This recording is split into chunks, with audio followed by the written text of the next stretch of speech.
ভেজা শরীর নিয়ে রাস্তার মাঝখানে দাঁড়িয়ে আছো, লজ্জা করে না? সামনে দাঁড়ানো একজন সুগঠিত মানুষ রাগান্বিত কণ্ঠে বলল। কথাটা শুনে বর্ষার মেজাজ খুব গরম হয়ে গেল। সামনে দাঁড়িয়ে থাকা লোকটির দিকে তাকিয়ে সে ভ্রুকুটি করে। রাগে তার ঠোঁট কামড়ে ধরল।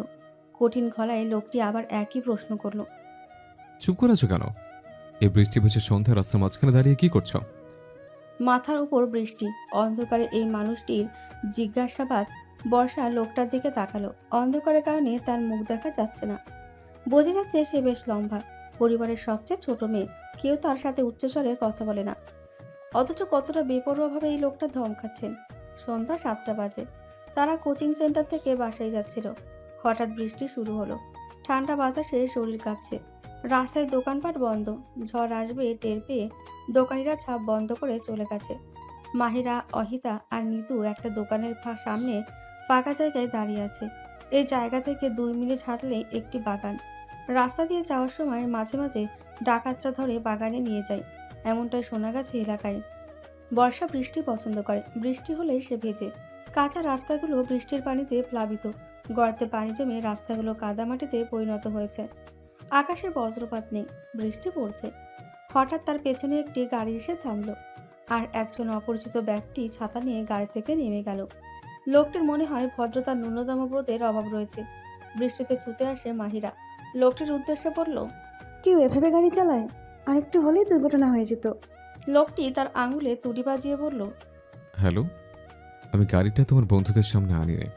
তোমার বন্ধু আমার গাড়ির সামনে এসেছিল নিজে মরতে। মরতে ছিল অন্যের গাড়ির নিচে যাক। লোকটির কথা বর্ষার কাছে খুবই অপমানজনক মনে হয়। সে ভ্রুকুটি করে মাহিরার কাছে কিছু বলল। ফিসফিস করে জবাব দিল মাহিরা। বড় অসভ্য, লোকটাকে শিক্ষা দেওয়া উচিত। অন্ধকারে লোকটার মুখ দেখতে না পেলেও বর্ষা তার উচ্চতা আন্দাজ করলো। হঠাৎ রাস্তার ধারে বসে একগুচ্ছ ভেজা মাটি হাতে তুলে নিল সে। ছুঁড়ে দিল লোকটার বুকে। আগন্তুক আঁতকে উঠল, চিৎকার করে বলল। হোয়াট? তুমি এটা কি করেছো? বর্ষা তার বন্ধুদের সাথে দৌড়াতে থাকে। 4 নারীদ্বয় অন্ধকারে অদৃশ্য হয়ে গেল। শুভ্র গাড়ির ভেতর থেকে বলল, এই অব্র, চলে আয়। আর কতক্ষণ দাঁড়াবি? অব্র তার চোয়াল চেপে ধরল। গাড়িতে বসে বলল, এই কাদা শরীর নিয়ে বাড়ি যাবো না। এত বছর পর দেশে এসে এই কাদা মাখা অবস্থা দেখে বাড়ির লোকজন অনেক প্রশ্ন করবে। আমি এর চেয়ে ভালো কাল যাব। তাহলে এখন কোথায় যাবি? কেন? তোর বাড়িতে। বারান্দায় বসে বৃষ্টি উপভোগ করছে তিন্নি।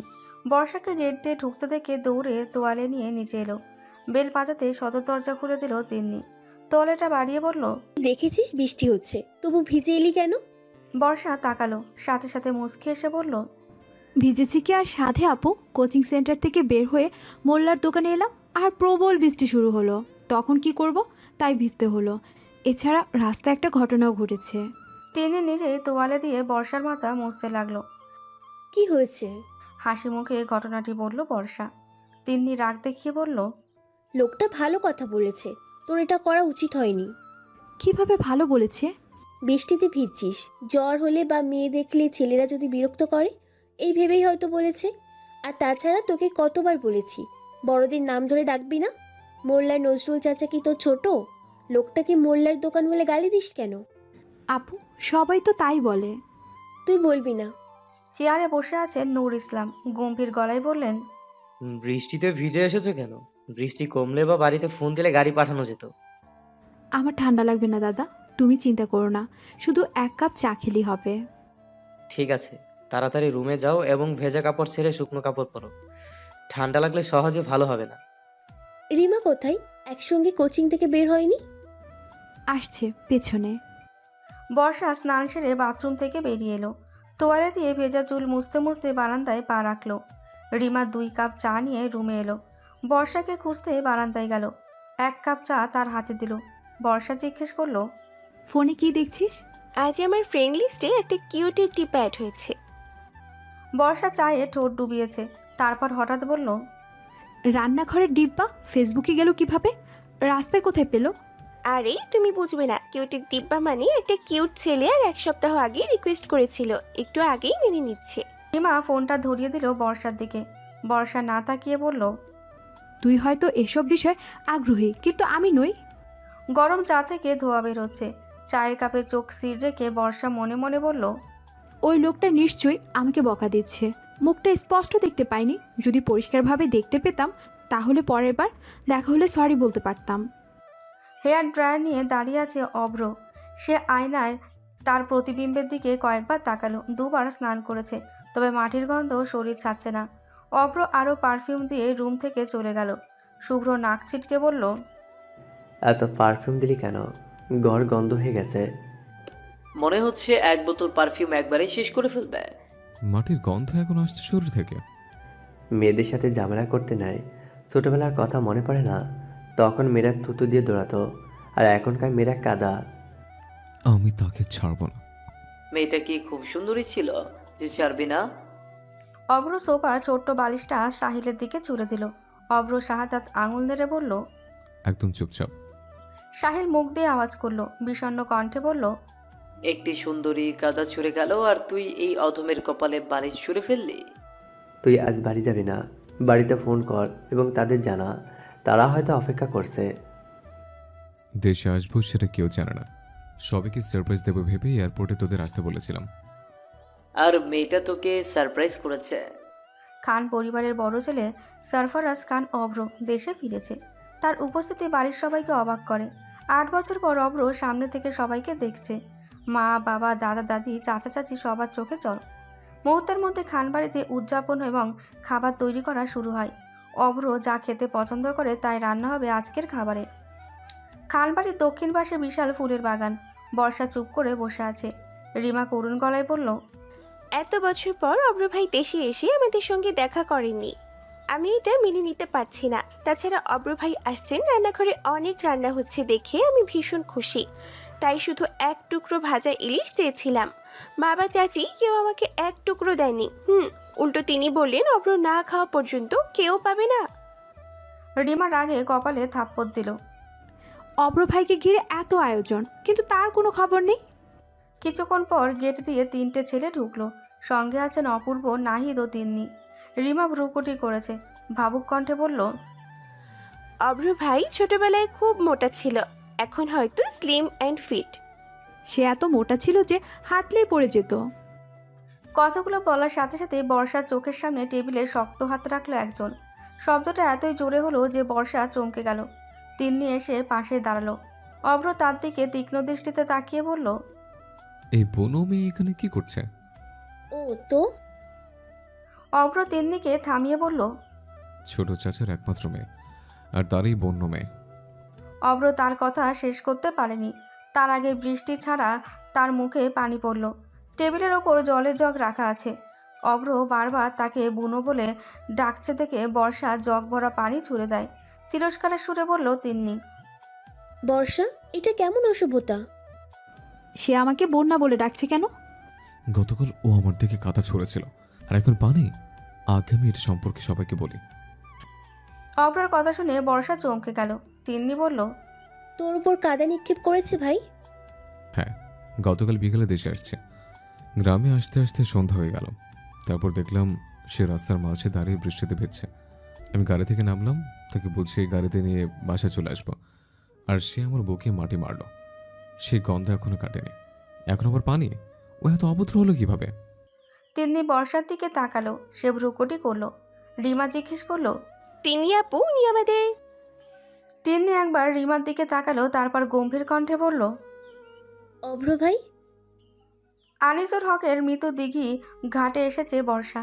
বাড়িতে যেতে ইতস্তত করছে। অভ্র ভাইয়ের সাথে অন্যায় করার জন্য তাকে বাড়িতে বকাঝকা শুনতে হবে। রিমা বলল, ক্ষুধা লাগছে, বাড়ি যাবি না? এখানেই বসে থাকবি? অব্র ভাই এতক্ষণে বাসায় সব বলে দিয়েছেন।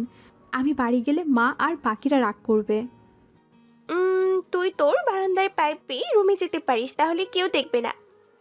পড়লে হাত ভাঙবে। রিমা চোখ সরু করে বলল। এর আগে তোকে একদিন উঠতে দেখেছি। বর্ষাকে গম্ভীর দেখাচ্ছে। রিমা কিভাবে দেখলো?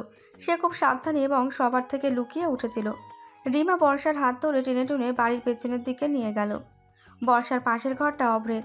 2টি ঘরের বারান্দা কাছাকাছি, একটি থেকে অন্যটিতে লাফিয়ে যাওয়া যায়। বর্ষা পাইপ দিয়ে উপরে উঠতে গিয়ে একটা পুরুষালী কণ্ঠ শুনতে পেল। এই মেয়ে, ওখানে কি করছো? সাহিল গালে হাত দিয়ে ওদের দেখছে, পিঞ্চ মেরে বলল, ভাই তোর বোনেরা দেখছি বানর রে। সাহিলের দিকে রাগ করে তাকালো অভ্র। অভ্র খুব বুদ্ধিমান, তাই তার বুঝতে অসুবিধা হয়নি কেন বর্ষা পাইপ চড়ছে। শান্ত গলায় অভ্র বলল, কাউকে কিছু বলিনি, প্রথম দরজা দিয়ে আসো। রিমা বর্ষার হাত ধরে বলল, তাড়াতাড়ি চল। সকালে নাস্তার ব্যবস্থা দেখে অবাক হয়ে গেল অভ্র। বলল, এত কিছু? দাদা ভাই, এখনো কিছু হয়নি। দুপুরে আরো সুস্বাদু খাবার রান্না হবে। অভ্র হাসলো। মা ও চাচিদের উদ্দেশ্যে বলল, তোমরা আজ আমার সাথে খেতে বসো, সব একসাথে খেতে বসলে ভালো লাগবে। অভ্রের মা আসিফা বেগম বললেন, আমরা খেতে বসলে তোদের খাবার কে বাড়বে? বর্ষা আর রিমা দেবে। রিমা একবার অভ্রের দিকে তাকিয়ে বর্ষার দিকে তাকালো। বর্ষা বিড়বিড় করে বলল, আমি বলছিলাম না আমার জাতশত্রু রিমা। তোর জন্য আমাকেও ফাঁসতে হলো। ওরা কিভাবে করবে? ওরা এ কাজ কখনো করেনি। এই কাজ কখনো করেনি বলে কি করতে হবে না? বড় হয়েছে, বিয়ে দিতে হবে তো। মা আর বড় আম্মুর কথা শুনে ওরা খাবার বাড়াতে লাগলো। বাড়িতে এই জিনিসগুলি ওরা আগে কখনো করেনি, তবে কাজটি ঠিকঠাক করেই করেছে। অভ্র গ্লাসের ওপর দিয়ে তর্জনী চালালো। পেট ভরে হেসে বলল, বর্ষা, এক বাটি ডাল দাও। দিচ্ছি। দুপুরে খাওয়ার পর ঘুম খুব ভালো হয়। পর্যাপ্ত ঘুম পেলে মন সতেজ থাকে। ঘুম পূর্ণ না হলে শরীর অলস হয়ে যায়, তখন আর কিছু করতে ইচ্ছে করে না, শরীর নড়তে চায় না। পেটের ওপর কিছু একটা বিড়বিড় করছে। বর্ষা ঘুম ঘুম চোখে তাকিয়ে দেখল ইঁদুর। সঙ্গে সঙ্গে চিৎকার করে উঠল। বিছানা থেকে নেমে দরজার আড়ালে লুকিয়ে পড়ল। ইঁদুরটি কোথায় দৌড়ে গেছে তা দেখতে পেল না। বর্ষা বুকে হাত রেখে দীর্ঘ নিঃশ্বাস ছাড়ল। বিড়বিড় করে বলল, ভাগ্য ভালো কেউ দেখেনি, নইলে সবাই জানতো আমি ইঁদুরকে ভয় পাই। অভ্র হেসে দরজায় হেলান দিয়ে আছে। তাকে দেখা মাত্রই বর্ষা তার কপালে 4 ভাঁজ ফেলল। অভ্র একটু ঝুঁকে পড়ল, ফিসফিস করে বলল, তুমি কি ইঁদুরকে ভয় পাও? বর্ষা শুকনো ঢুক গিলে খেয়েছে, শান্ত গলায় বলল, না, আমি ইঁদুরের ভয় দেখানোর জন্য চিৎকার করছিলাম। দেখুন অভ্র ভাই ইঁদুর ভয় পেয়ে পালিয়ে গেল। অভ্র বাঁকা করে হাসল। তারপর সিঁড়ির দিকে এগিয়ে গেল। অভ্র সিঁড়ি দিয়ে নামছে, পিছু পিছু বর্ষা এলো। চিন্তিত কণ্ঠে চিৎকার করে বলল, অভ্র ভাই, অভ্র ভাই। বর্ষা এসে মুখোমুখি দাঁড়ালো। তার চোখের দিকে তাকিয়ে জিজ্ঞেস করলো, আমাকে আগে থেকে চিনতেন? অভ্র তার মেরুদণ্ড শক্ত করে বলল, হ্যাঁ, তিনি প্রায় সবার ছবি তুলে দিত। অভ্র দুটো সিঁড়ি ভেঙে নিচে নেমে গেল। বর্ষা বলল, আমি আপনাকে চিনতে পারিনি অভ্র ভাই। আর আপনি পরিচয় দেননি কেন? শুধু ধমক দিচ্ছিলেন। অভ্র ঘুরে তাকালো, নরম গলায় বলল, তোমার আমাকে দেখা বা চেনার দরকার পড়েনি, আমার দরকার পড়েছিল, তাই তিনের কাছে সবার ছবি চেয়েছিলাম। আমার ছোট ভাই বোনটা কত বড় হয়েছে তা দেখার প্রবল ইচ্ছা ছিল, কিন্তু তোমাদের তা ছিল না। আর আমি তোমার বড় ভাই, তোমাকে শাসন করার অধিকার আছে। তাছাড়া আমি আমার পরিচয় দেওয়ার সময় দিইনি। গাড়ির হেডলাইটে তোমার মুখ যখন দেখি ততক্ষণ তুমি কাঁথা ছুঁড়ে পালিয়ে গেছো। বর্ষা ঠোঁট উল্টিয়ে ফ্যালফ্যাল করে তাকিয়ে রইল। অপূর্ব আর তিন্নি ড্রয়িং রুমে বসে কোথাও যাওয়ার প্ল্যান করছে। অভ্র গিয়ে তাদের পাশে বসলো। নাহিদ ভ্রুকুচকে বলল, গত 8 বছরে দেশে এবং গ্রামে অনেক পরিবর্তন হয়েছে। তুই যদি গ্রামটি ঘুরে দেখতে চাস তবে আমরা বাইরে যাওয়ার প্ল্যান চালিয়ে যাব। কোথায় যাবে? কোনো নির্দিষ্ট জায়গা নেই, আমি যতদূর যেতে পারি গাড়ি নিয়ে যাবে। অভ্র কপালে শাহাদাত আঙুল রেখে জিজ্ঞেস করলো, কোনো বিশেষ জায়গা নেই? অনেক জায়গা আছে, একটা জায়গার নাম বললে সেটাই আর যাওয়া হবে না, তাই উদ্দেশ্যহীনভাবে বের হব। অভ্র রাজি হলো। বাড়িতে বসে থাকতে তারও একটু বিরক্ত লাগছে। সবাই একসাথে বাইরে যেতে ভালো লাগবে। তিন্নি বলল, বর্ষা, তুই আর রিমা সময় মতো রেডি হয়ে যাবি, যদি দেরি হয় তোদের রেখে আমরা চলে যাব। অভ্র বর্ষার দিকে তাকিয়ে জিজ্ঞেস করলো, আমরা কি শিশু পার্কে যাচ্ছে? অপূর্ব ভ্রু তুলল, বলল, না, কেন? অভ্র সোফায় হেলান দিয়ে বলল, তাহলে ওদের বলছিস কেন?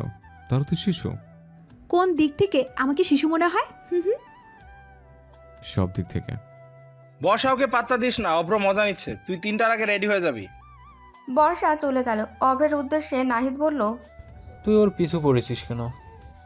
অভ্র একটা মুচকি এসে বলল, যারা কথায় কথায় রেগে যায় তাদের রাগাতে অনেক মজা। বর্ষা মায়ের কাছ থেকে একটা সাদা শাড়ি নিয়ে এসেছে। আঁচল মাটিতে হামাগুড়ি দিচ্ছে, কোমর পর্যন্ত চুল খোলা রেখে হালকা সেজে নিল। বাড়ির সামনে গাড়ি অপেক্ষা করছে। রিমা বর্ষাকে ডাকতে এলো। তাড়াতাড়ি চল, তিন্নি আপু ডাকছে, আর একটু দেরি হলেই চলে যাবে। বর্ষা রিমার দিকে তাকিয়ে বলল, আমার হয়ে গেছে, চলো। তোকে অনেক সুন্দর লাগছে, যদি কেউ নজর লাগিয়ে দেয় দাঁড়া, কানের পেছনে একটা কালো ফোঁটা দিয়ে দিই। বর্ষা রিমাকে থামিয়ে বলল। মার খেতে চাস? রিমা জোরে হেসে উঠল। মখশবিল মাজু খান এসে গাড়ি থেকে নেমে যায়। বিলটির অবস্থান গাজীপুর কালিয়াকৈর উপজেলার মৌচাক ও মধ্যপাড়া ইউনিয়নে। মক্সবিলে ষোলোহাটি, তালতলি, হাটুরিয়াচালা এলাকা ও তুরাগ নদীর 3টি পয়েন্ট দিয়ে দূর দূরান্ত থেকে আসা পর্যটকদের নিয়ে শত শত নৌকা, মোটর বোট, মিনি বোট চলাচল করে। সবচেয়ে বড় এই বিলের বুকে রঙিন নৌকায় ভরে আছে। বর্ষা সাঁতার জানে না, তাই সে নৌকায় উঠবে না। বড় ভাই বোন আর ছোটরা একটা নৌকা দেখে উঠে পড়ল। নৌকা মনে হয় বিলের মাঝখানে চলে গেছে। জড়সড় হয়ে দাঁড়িয়ে আছে বর্ষা। ঠোঁট উল্টে একবার পাশে দাঁড়িয়ে থাকা গম্ভীর পুরুষটাকে দেখল, তারপর জিজ্ঞেস করলো, অব্র ভাই? অভ্র উত্তর দিল না। সে বর্ষার দিকে ফিরে তাকালো। বর্ষা একটু সময় নিয়ে বলল, আপনি ওদের সাথে যাননি কেন? অনেক ছেলে এখানে বেড়াতে আসছে, সবাই তোমাকে একা রেখে চলে গেলে তার বিরক্ত করতে পারে। আমি এই ঝুঁকি নিতে চাই না। শুধু তার জন্য? হুম। অভ্র জোরে নিঃশ্বাস ফেলল। বর্ষার দিকে একবার চোখ মেলে তাকিয়ে বলল, শাড়ি পরিসটা কেন? বর্ষা তাকালো, জিজ্ঞেস করলো, কেন? অভ্র আশেপাশে কিছু লোক দেখিয়ে বলল, তুমি শাড়ি পরেছো বলে ওরা তোমার দিকে তাকিয়ে আছে। শাড়িতে মেয়েরা সহজে পুরুষের নজরে আছে। বর্ষা এদিক ওদিক তাকায়, তারপর মাথা নিচু করে। অভ্র তার জ্যাকেট খুলে বর্ষার কাঁধে রাখলো, ঠিক করে পরিয়ে দিতে দিতে বলল, শাড়ি পরে আর বের হবে না। বর্ষা ডান দিকে মাথা নাড়ল, এর অর্থ ঠিক আছে। নিচু গলায় জিজ্ঞেস করলো অভ্র, কিছু খাবে? আইসক্রিম। বর্ষা হাসি মুখে জবাব দিল। অভ্র দুটো আইসক্রিম এনে বর্ষার দিকে বাড়িয়ে দিল। বর্ষা খুশিতে হাসল। মৃদুস্বরে বলল অভ্র, আইসক্রিম খুব বেশি পছন্দ? নানা রকম ফুলের গাছ, প্রতিটি গাছে ফুল ফুটেছে। সকালে এবং সন্ধ্যায় গাছগুলিতে নিয়মিত জল দেওয়া হয়। বর্ষা ঝাঁঝরি নিয়ে গাছে পানি দিতে লাগলো। অভ্র এসে পাশে দাঁড়ালো, তারপর জিজ্ঞেস করলো, ফুলের বাগান কে করেছে? আমি। অভ্র ইতস্তত করে একটু সময় পর বলল, ও, এটা নে, ধর। বর্ষা না তাকিয়েই বলল, কি? আইসক্রিম সবার জন্য আনা হয়েছে, আর এটা তোর। বর্ষার হাত ভিজে গেছে। সে বলল, আমার হাতে কাদা লেগে আছে। আমি ফ্রিজে রাখছি, মনে করে খাবি। আচ্ছা। বর্ষা হাত মুখ ধুয়ে রুমে এলো। বিছানায় আরাম করে বসে ফোন কল করছে। হঠাৎ আইসক্রিমের কথা ভেবে সে নিচে নেমে ফ্রিজের দিকে এগিয়ে এলো। ফ্রিজে আইসক্রিম নেই। বর্ষা ভালো করে খুঁজেও পেল না। তখন দেখলো তার বড় বোন মুন্নি আইসক্রিম খেতে খেতে এগিয়ে আসছে। বর্ষা তাকে ডেকে বলল, এই আপু, আইসক্রিম কোথায় পেয়েছো? এটা ফ্রিজে ছিল। বর্ষা আসিফা বেগমের উদ্দেশ্যে বলল, ও বড় মা, তোমার মেয়ে আমার আইসক্রিম খাচ্ছে। এটা কি তোর ছিল? আমি জানতাম না। এখন কাঁদিস না, আমি তোকে আরেকটা এনে দেব। এখানে কি হচ্ছে? আর তোর পড়ালেখা নেই? মুন্নি আপু আমার আইসক্রিম খাচ্ছে, সে আমারটা খাবে কেন? ভুল করে খেয়ে ফেলেছে। তুই এখন পড়তে যা, আমি অপূর্বকে দিয়ে তোর জন্য দুটো আইসক্রিম আনিয়ে রাখবো। একটাও লাগবে না। বর্ষা চলে গেছে। তিন্নি মুন্নির উদ্দেশ্যে বলল, তুই কি ছোট? ওর আইসক্রিম খেতে হবে কেন? আমি জানতাম না যে আইসক্রিম বর্ষার, ভেবেছিলাম একটা বেশি হয়েছে বলে ফ্রিজে রেখেছে। রাত 8টা। বাড়ির সবাই খাবার টেবিলে বসে অপেক্ষা করছে। অভ্র এখনও নামছে না। পাপিয়া বেগম বললেন, বর্ষা। হ্যাঁ মা। অভ্রকে ডেকে নিয়ে আয়, সবাই তার জন্য অপেক্ষা করছে। ছেলেটা এত দেরি করছে কেন? যাচ্ছি। বর্ষা অভ্রর ঘরের ভেজানো দরজা দিয়ে মাথা গলিয়ে বলল, অভ্র ভাই আসবো? ভেতর থেকে একটা আওয়াজ এলো। কি চাই? সবাই রাতের খাবার টেবিলে আপনার জন্য অপেক্ষা করছে। অভ্র চমকে উঠল। এত তাড়াতাড়ি ডিনার? অভ্র আবার বলল, বর্ষা ভেতরে আয়, তোর জন্য আমার থেকে একটা উপহার আছে। বর্ষা খুশি হয়ে ঘরে ঢুকলো। অভ্র বাড়ির সবার জন্য যে উপহার নিয়ে এসেছিল সকালে তাদের দিয়েছে, শুধু বর্ষাকে দেয়নি। সে বলেছিল ওটা অন্য ব্যাগে আছে, বের করে পরে দেবে। বর্ষা অধীর আগ্রহে তাকিয়ে আছে। অভ্র বলল, চোখ বন্ধ কর, তারপর হাতটা এগিয়ে দে। বর্ষা তাই করে। অভ্র হাসলো, তারপর বলল। চোখ খোল। বর্ষা অবাক হলো। রান্নার পাত্র, চপস্টিক, কারি চামচ, কাঁটা চামচ সহ একটি বাক্স। বর্ষা হতভম্ব চোখে অভ্রর দিকে তাকিয়ে জিজ্ঞেস করলো, এগুলো কি? অভ্র বিছানায় বসলো। সে পায়ের উপর পা তুলে বলল, আমি তোর জন্য এগুলো কিনেছি, কারণ তুই ঘরের কোনো কাজ পারিস না। কাল থেকে রান্না করবি, এগুলো কাজে লাগবে। বর্ষা রেগে বাক্সটা বিছানায় রাখলো। বিরক্তিকর কণ্ঠে বলল, অভ্র ভাই, আপনি খুব খারাপ, আমার এসব দরকার নেই। খাওয়া শেষ করে দাদার কক্ষে গেল। নূর ইসলাম আজকাল বেশি অসুস্থ থাকেন এবং তিনি মৃত্যুর আগে তার স্ত্রীকে নিয়ে হজ করতে চান। তার 3 ছেলে বেশ গম্ভীর হয়ে বসে আছেন। বড়জন বললেন, আমি সব ব্যবস্থা করছি, আর পাসপোর্টের জন্য একবার তোমাদের চৌরাস্তায় যেতে হবে। দাদা দাদি একা যাবে কি করে? দাদির শরীর ভালো না। আমি তাদের সাথে যাব। বর্ষা যখন রুমে এলো তখন রাত 10টা। অন্ধকার ঘরে আলো জ্বালিয়ে পেছন ফিরতেই বর্ষা অবাক হয়ে গেল। বিছানায় একটি উপহার বাক্স রাখা। দরজার ছিটকানি দিয়ে বাক্সটা হাতে নিয়ে কোলে রাখলো। তারপর বাক্সটি খুলল। বর্ষার চোখের সামনে প্রথম যে জিনিসটি ভেসে উঠল তা হলো ছোট্ট অক্ষরে লেখা একটি নোট। 3 দিন মুখ থেকে শুনেছি তুই সাদা শাড়ি খুব পছন্দ করিস। তোর জন্য এই শাড়িটা কিনতে 2 দিন সময় লেগেছে। চিরকুটটা একপাশে রেখে বাক্স থেকে শাড়িটা বের করলো বর্ষা। তারপর শাড়িটা কাঁধে রেখে আয়নার সামনে দাঁড়ালো। প্রতিবিম্বের দিকে তাকিয়ে সে বোঝার চেষ্টা করলো তাকে কেমন লাগছে। দুর্বোধ্য হাসির রেখা ফুটে ওঠে গালে। পছন্দ হয়েছে? বর্ষা পুরুষ কণ্ঠ শুনে চমকে উঠল। ডানে বায়ে তাকিয়ে দেখলো অভ্র দরজায় হেলান দিয়ে বারান্দায় দাঁড়িয়ে আছে। বর্ষা ভ্রুকুটি করলো, জিজ্ঞাসা করে, অভ্র ভাই, এখানে এলেন কি করে? বারান্দায় ছাপ দিয়ে। যদি পড়ে যেতে? আমি হুম পরবো না। শাড়ি পছন্দ হয়েছে? হ্যাঁ, খুব। সকালবেলা সূর্যের সোনালি রশ্মি পৃথিবী জুড়ে ছড়িয়ে পড়ে। স্নিগ্ধ সকাল বর্ষার ভালো লাগে। সে প্রতিদিন ফজরের পর বারান্দায় আসে। কখনো একটু হাঁটে, আবার কখনো চেয়ার টেনে বসে। রাস্তার দুপাশে সারি সারি গাছ, পাতা দুলছে মৃদু বাতাসে। গাছের ডালে বসে এক ঝাঁক পাখি মিষ্টি গলায় ডাকছে। বর্ষা জানালার পাশে বসে আছে, কিন্তু কিছুই ভালো লাগছে না। কারণ ছাড়া হুটহাট ভালো লাগে না, এটা তার নিজেরও পছন্দ না। সহসা রুম থেকে বেরিয়ে সিঁড়ির দিকে এগিয়ে গেল। গুনগুন করে গান ধরল। কেন মেঘ আসে হৃদয়ের আকাশে, তোমারই দেখিতে দেয় না। অভ্র তাকে পাশ কাটিয়ে সিঁড়ি দিয়ে নামতে লাগলো। সহসা বিড়বিড় করে বলল, ফাটা পাশ। বর্ষা অভ্রর পিছু নিল। অভ্র কিছুক্ষণ পর বুঝতে পারে, হঠাৎ পেছন ফিরে দেখলো বর্ষা অন্যদিকে ঘুরে দাঁড়িয়ে আছে। অভ্র হাঁটতে লাগলো। বর্ষা তার পেছনে দৌড়ে গেল। আওয়াজ তুলে বলল, অভ্র ভাই। অভ্র তাকালো না, উচ্চস্বরে বলল, কি? কোথায় যাচ্ছে? বিলে। আমিও যাব। না। একটু যাই না অভ্র ভাই? ওখানে মেয়েদের কোনো কাজ নেই। এত অনুরোধের পর অভ্র বর্ষাকে রেখে আসতে পারেনি। তারা একসাথে হাঁটা শুরু করলো। বর্ষা এদিক ওদিক তাকিয়ে দেখলো ভোরবেলা বাইরে অনেকেই হাঁটছে। কেউ কেউ নদীর পাড়ে বসে গল্প করেছে, আর বিলে মানুষের আনাগোনা তেমন নেই। বর্ষা হঠাৎ বলে উঠল, অভ্র ভাই, একদিন কি হয়েছিল জানেন? অভ্র মন্ত্রমুগ্ধ চোখে তাকালো, জিজ্ঞাসা করলো, কি হয়েছে? বর্ষা জোরে নিঃশ্বাস ফেলল, খুশিতে বলল, 1 মাস আগে একদিন আইসক্রিম কিনতে দোকানে গিয়েছিলাম। তখন একজন লোক এসে দোকানদারের কাছে পাইলট চাইলো। আমি খুব অবাক, পাইলট বিমান থেকে দোকানে আসবে কি করে? আমি শুধু তাকিয়েছিলাম, আর দোকানদার বলল হ্যাঁ আছে। তারপর একটা সিগারেট বের করলো। সিগারেটের প্যাকেটে বড় অক্ষরে লেখা ছিল পাইলট। কথা শেষ করে বর্ষা জোরে জোরে হাসতে লাগলো। অভ্র হঠাৎ বর্ষার কপালে টোকা দিয়ে বলল, আইসক্রিম কিনতে গিয়েছিলে নাকি সিগারেট নিয়ে গবেষণা করতে? আইসক্রিম কিনতে। আমি একটা প্রশ্ন করতে পারি?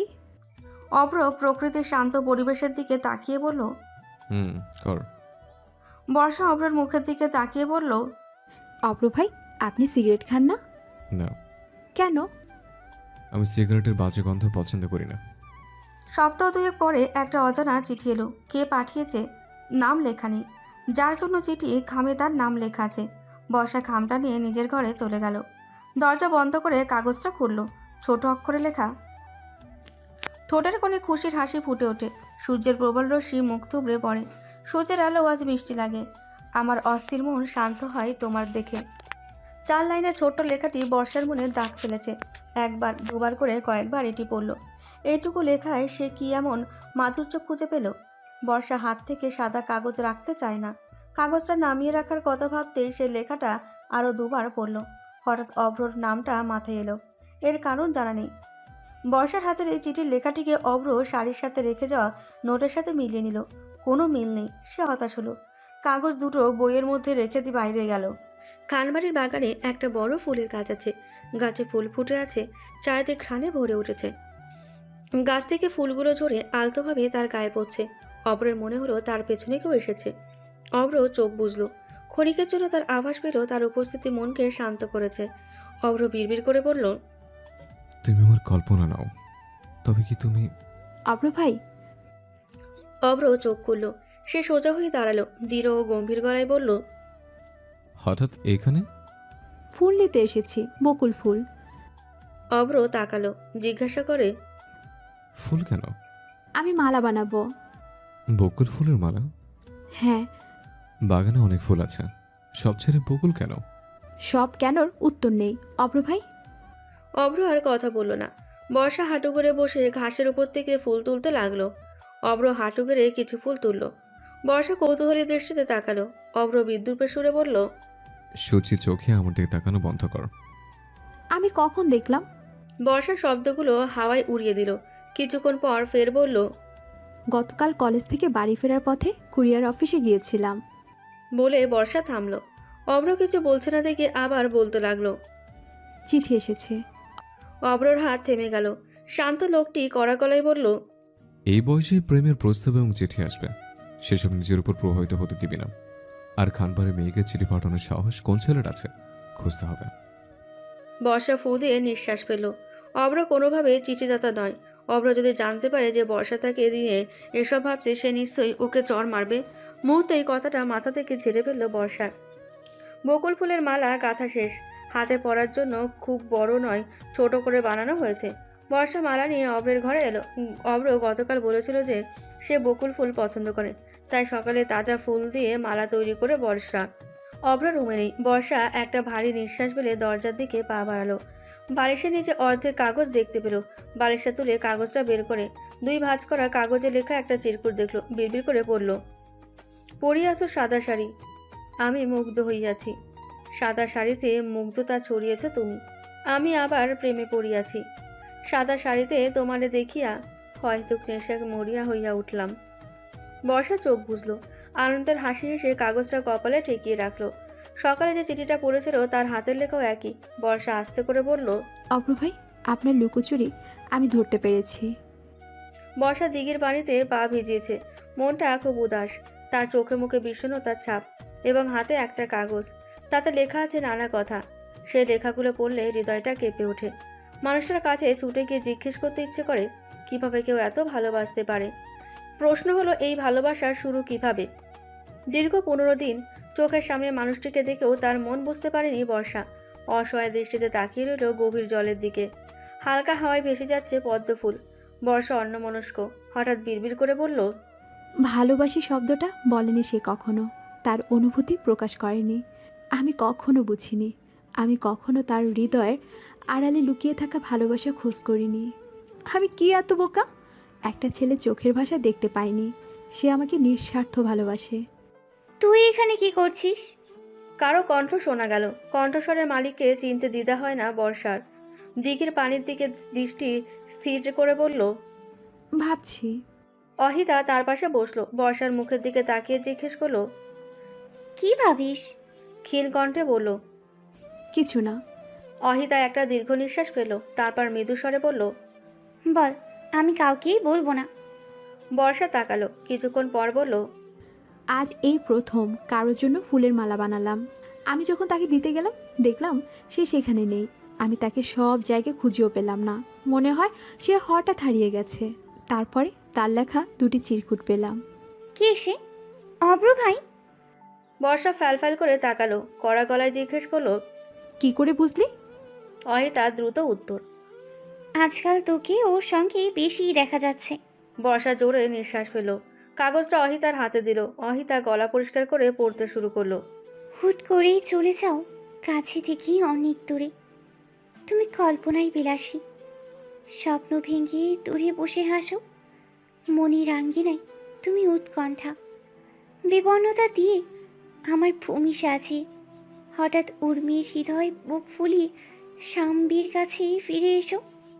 বর্ষা কি বোঝো, তার বিরহে আমার চোখে বন্যা, বুকের রক্তে বর্ষা খুঁজতেই খুঁজি, অস্পর্শ প্রেমে ডুবে হারিয়ে যাওয়া, মুগ্ধতার টানে কারো নাগালে থাকাই অস্তিত্ব।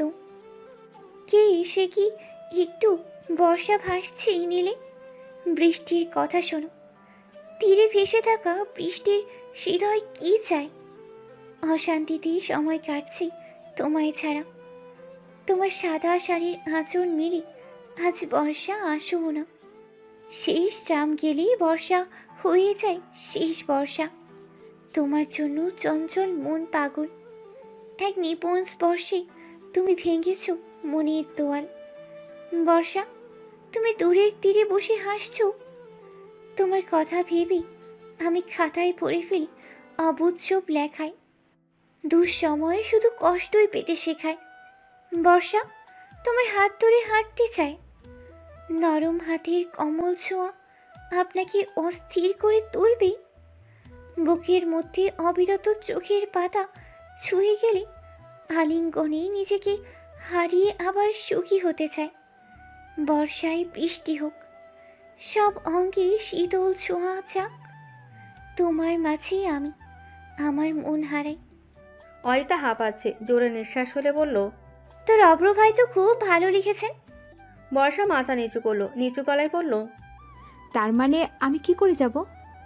অয়িতা ওর কাঁধে হাত রাখলো, নিচু গলায় বলল, অব্র ভাই এখনো কিছু বলেইনি, সেজন্য তুই এমন আচরণ করবি যেন তুই কিছুই জানিস না। তুই অপেক্ষা কর, সে অবশ্যই ভালোবাসার কথা বলবে। অয়িতা থামলো, সে ভ্রুকুচকে আবার বলল, তুই কিভাবে বুঝলি এটা তোর জন্য লেখা হয়েছে? তোকে উৎসর্গ করে লেখা নেই। বর্ষা চোখ বড় বড় করে তাকালো, কর্কশ গলায় বলল, এখানে অনেক বর্ষা লেখা আছে, এতক্ষণ পড়ছিস কি গাধি? এটা ছাড়া হয়তো পরে বলবে আমি ছড়ার জন্য নামটা একসাথে রেখেছি। বর্ষা জোরে নিঃশ্বাস ফেলল। আগে পেয়েছি কিন্তু বুঝতে পারিনি। দিঘির ঘাট থেকে উঠে অচেনা অজানা রাস্তা ধরে হাঁটছে বর্ষা, ব্যস্ত সময় পার করছে শহর। রাস্তায় 2 বা 3টে রিক্সা ও অটো চলছে, মস্তিষ্ক শূন্য লাগছে। রাস্তার দুই পাশে বড় বড় নারকেল গাছ, এক পাশে ধান ক্ষেত, রাস্তার পাশে 2টি কুকুর ঘেউ ঘেউ করছে। বর্ষা হতাশা কাটাতে সে ধান ক্ষেতের আল ধরে হাঁটা শুরু করে। সে জানে না কোথায় যাচ্ছে। সম্বিত ফিরলে চারিদিক অন্ধকার, কানের কাছে মশা গুঞ্জন আর পাড়া থেকে শিয়ালের ডাক ভেসে আসছে। বর্ষা শুকনো ঢোক গেলে পথ খোঁজার চেষ্টা করলো, কিছুই লক্ষ্য করা যাচ্ছে না। বর্ষা মনে করতে লাগলো কিভাবে সে এখানে এসেছে। চোখের পলকে ধানক্ষেত থেকে বেরিয়ে রাস্তায় চলে গেল। জ্যোৎস্নার আবসা আলোয় চারপাশ আলোকিত। সে দূর থেকে কিছু শিয়াল দেখতে পেয়ে সাথে সাথে একটা গাছের আড়ে লুকিয়ে গেল। বর্ষা সব মনে করতে লাগলো। মনটা ভালো না থাকায় সে ভিন্ন গ্রামের পথে হাঁটছিল। ধানক্ষেতের গলি ধরে হেঁটে ঢুকে যায়। সে ঘাসের ওপর শুয়ে পড়ে আর ঘুমিয়ে যায়, কারণ মাঠে ঠান্ডা বাতাস বইছিল। ঘুম ভাঙলো মশার কামড়ে। এখন অন্ধকারে বাড়ি ফেরার পথ খুঁজে পাবে কি করে? ফোন কই, কোথাও পড়ে যায়নি তো? ধানক্ষেতের ভেতর থেকে ইঁদুরের আওয়াজ আসছে। পানির পিপাসায় গলা শুকিয়ে গেছে। শিয়াল চলে গেছে ধানক্ষেতে। বর্ষা রাস্তায় সে সোজা হাঁটতে থাকে। কিছুতে যাওয়ার পর সে দেখতে পেল কিছু লোক বৃত্তাকারে বসে আছে। বর্ষা ওদের দিকে এগিয়ে গেল, করুণ কণ্ঠে বলল, ওখান থেকে একটু পানি দিবেন চাচা, আমার খুব পিপাসা লাগছে। বর্ষার মাথা থেকে পা পর্যন্ত তাকিয়ে একটা হাসি দিয়ে বললেন, পানি খাবে খুকি? এই নাও, সব খাও। বর্ষা বোতলে একটা চুমুক দিয়ে বলল, খারাপ গন্ধ। আমাদের কলের জলে প্রচুর আয়রন, তাই অনেক পানিতে গন্ধ করে। তৃষ্ণা মেটাতে এসে প্রায় সবটা শেষ করে দেয়। চারিদিক হঠাৎ ঘুরতে লাগলো, মাথাটা ঝিমঝিম করছে। মাথায় হাত দিয়ে মাটিতে বসে পড়ল। দ্বিতীয়জন বললেন, আর একটু অপেক্ষা কর। রাস্তার পাশে একটা বন্ধ দোকান, লাইটের আলোয় কয়েকজন পুরুষের মাঝে একজন নারীর শরীর দেখে চমকে ওঠে অভ্র। সে বাইক থেকে নেমে দৌড় দিল। অভ্র বর্ষার গালে হাত রেখে বলল, এই বর্ষায় তোর কি হয়েছে? অব্র ভাই, আপনি আসছেন? বর্ষা অজ্ঞান হয়ে গেল। পাশে বসা লোকদের জিজ্ঞাসা করলো অভ্র, আপনারা তাকে কি পান করিয়েছেন? জল চাইছিলে, আমাদের তৃষ্ণা মেটানো যা ছিল তাই দিয়েছি। অভ্র রেগে গিয়ে একজনকে ঘুষি মারল।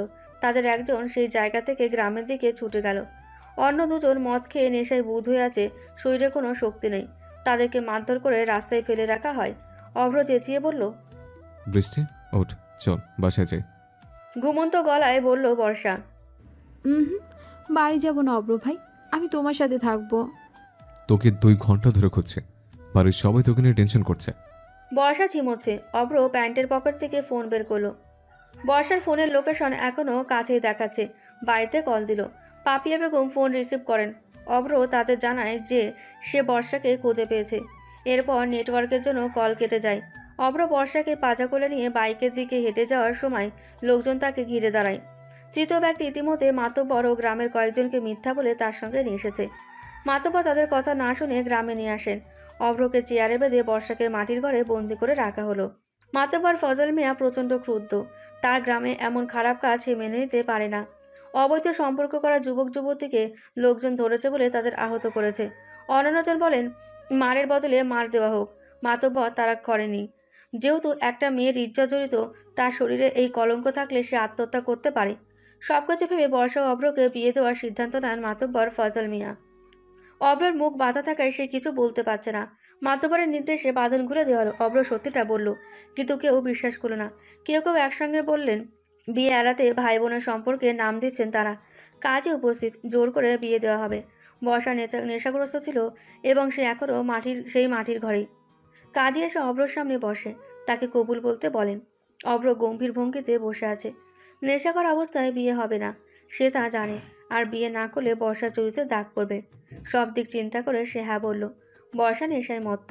সকাল হলে সব ভুলে যাবে, মনে শুধু অব্র রাখবে। কিছুক্ষণের মধ্যে বৈঠক শেষ হয়। অব্রকে মাটির ঘরে পাঠানো হলো। অব্র ঘরে ঢুকলো। সম্ভবত কারেন্ট নেই, মোমবাতি জ্বলছে। কার্পেটে শুয়ে থাকা বর্ষাকে দেখে হৃদয়ে ধোক করে উঠল। অব্র এগিয়ে যায়, নত জানো। বর্ষাকে 2 হাতে তুলে জড়িয়ে ধরে। সে নীরবে কাঁদছে। বর্ষা তার দিকে তাকিয়ে বিড়বিড় করে বলল, অব্র ভাই, তুমি এখন আমার স্বামী, আমি তোমার বউ।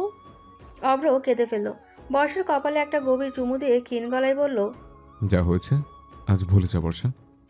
সকালে সূর্য জানলা দিয়ে এসে বর্ষার মুখে পড়ছে। বর্ষা ঘুম থেকে উঠে চোখ খুলে দেখে সে মাটির ঘরে আছে। সে উঠে বসে দেখলো অব্র মাটির দেওয়ালে হেলান দিয়ে ঘুমোচ্ছে। বর্ষা মাথা ধরে বসে আছে, মাথা ঘুরছে। রাতের কথা কিছুই মনে করতে পারল না। বর্ষা উঠে অব্রর পাশে বসে অব্রকে ঠান্ডা গলায় ডাকতে লাগলো, অব্র ভাই। বন্ধ চোখ খুলে বর্ষাকে কাছে দেখে কর্কশ স্বরে বলল, তুই আমার তো কাছে কি করছিস? অব্র বর্ষাকে কারোর সামনে আনেনি। কারো কাছ থেকে বিয়ের কথা শুনবে এই ভয়ে অব্র তাকে বাড়িতে রেখে একাই চলে যায় গ্রামের প্রধানের সাথে দেখা করতে। কিছুক্ষণ পর গ্রাম ছেড়ে বেরিয়ে যায়। গ্রামের বাইরে একটা টং দোকানে বাইক থামিয়ে দিল অব্র। দোকান থেকে পানির বোতল এনে বর্ষার দিকে বাড়িয়ে দিল। বর্ষা বলল, আমি চা খাবো। আগে পানি, আমি চা নিয়ে আসছি। হাতের তালুতে পানির বোতল থেকে পানি নিয়ে চোখ ধুয়ে নিল বর্ষা। অব্র চায়ের কাপ ওর দিকে তুলে বলল, ধর। ধমক দিচ্ছেন কেন? তোর জন্য আমি সেই মাটির ঘরে সারা রাত বসে মশার কামড় খেলাম। ধমকাবো না তো কি করবো? কে বলেছে একা একা বাইরে ঘোরাঘুরি করতে? শুক্রিয়া আদায় করুন অব্র ভাই, আপনি চোর বলে মার খাননি।